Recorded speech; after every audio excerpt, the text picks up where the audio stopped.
to put together there. But one that I want to talk about specifically today is staff. The pandemic revealed a lot of weaknesses in business, from scalability to, how much cash you have on hand, sales, all that kind of thing. But staff is something that I don't know that has been talked about as much. When you think about, coming out of the pandemic, which I guess we officially have at this point, and sort of moving forward in this new environment that we live in, what are the big challenges businesses face when it comes to their staff? So, one of the interesting dynamics out there that is, in fact, a product, obviously, of the pandemic, and that is that for a period of time, we were in this kind of remote work dynamic. And, virtual activities, leveraging Zoom technologies, all these kind of things to kind of move things along. Now, the good news is we're in the home related things, we had a pretty major tailwind so that we were able to adapt and still, have a lot of success in business. The bad news is that that's had a pretty deep impact, I believe, on the culture and the team.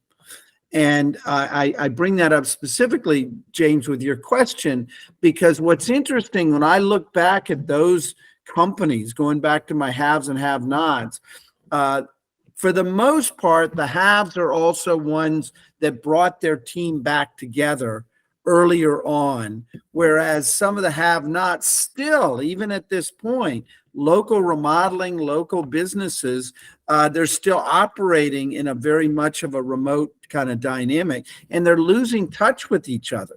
This is a business that is a human business, and as much as we can talk about efficiencies and all these kind of things, not having that X factor of physically interacting with each other, I think is so important today.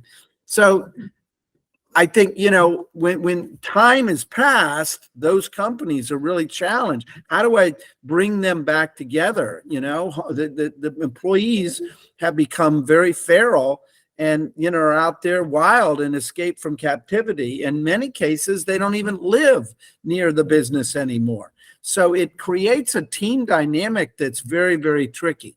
Now, having said that, being somewhat of a baseball fan, and of course, Washington Nationals, did win the World Series several years ago.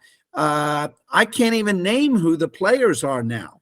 So, and they happen to be last place.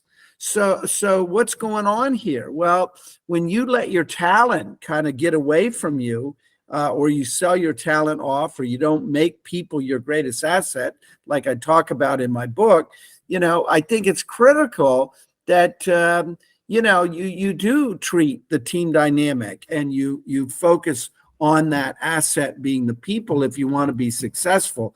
But, a lot of it is, you got to have the right people.